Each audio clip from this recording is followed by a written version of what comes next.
Որտեղ մենք մտածում էինք, որ չմտնենք, չխանգարենք Նիկոլի գցելուն,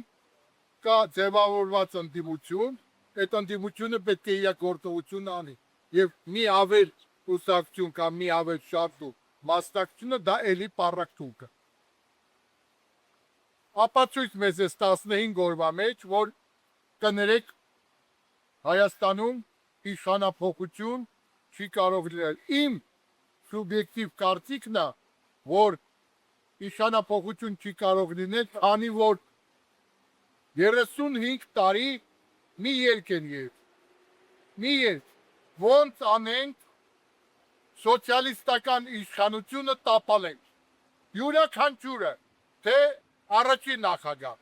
թե երկրորդ նախագահի կողմնակիցները, թե երրորդ, թե Սամվել Կարապետյանի, թե Բևերը, սաղ դուրս են գալի անպայման իրանց խոսքի մեջ,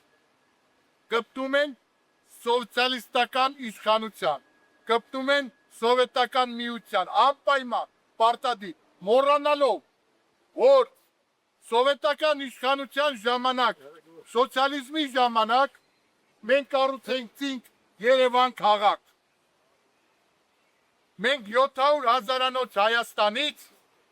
դարձրեցինք Հայաստանը 3 միլիոն 500,000, հանձնեցինք Լևոն Տեր-Պետրոսյանի ծեռը, ինչ արեց։ Ուսմայելը մի տարվա մեջ բանվորի արձանն էլ ծախեց, տրամվի գծերով, գործարաններով, նայիրիտով, չգիտեմ, արվելեկտրով, ամեն ինչը ծախեցի, միջև այսօր ծախում են սովետական իշխանությունը, սոցիալիստական իշխանությունը, ծախում են, չի վերջանում, չի վերջանալ, այս պահը ատենեկել է այն ժամանակը,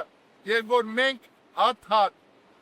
3 հոգով, 10 հոգով, 15 հոգով, տարբեր տեղերում հավաքվենք գործենք ասել, որ կա սոցիալիստական, կոմունիստական գաղաբարախոսությունը։ Այս հանրահավաքը հրավիրել, հանրահավաք քեզ, հանդիպումը հրավիրել էր Արտուր Փարմանյանը, Հայաստանի ժողովրդական կոմունիստական կուսակցության ղեկավարը։ Փորձնական փորձում ենք ժողովրդի հետ հանդիպել, զրուցել, հասկանալ, թե մենք ինչ ենք ուզում։ Ես ներկայացնում եմ Հայաստանի սոցիալիստական շարժումը։ Սոցիալիստական շարժումը դա հասարակական կազմակերպությունների միավորում է, որոնք որ կողմնակից են հետ վերադարձնելու սոցիալիզմը։ Ես պատկերացնում եմ սետ, որ կապիտալիստական երկրում նորից կրկնեմ, պետք է լինի ընդդիմությունը միայն սոցիալիստական, չի կարող կապիտալիստը պայքարի կապիտալիստի դեմ, դա միայն ատորի կռիվ է, գաղափարի կռիվ պետք է լինի, գաղափար պետք է ներկայացնենք, ծրագիր ներկայացնենք, ծրագիրը, որը որ մենք 70 տարի սոցիալիստներս, կոմունիստներս ցույց ենք տվել, թե որն է ծրագիրը, որն է խաղաղությունը, որն է եղբայրությունը եւ ոնց է երկիրը պահվում։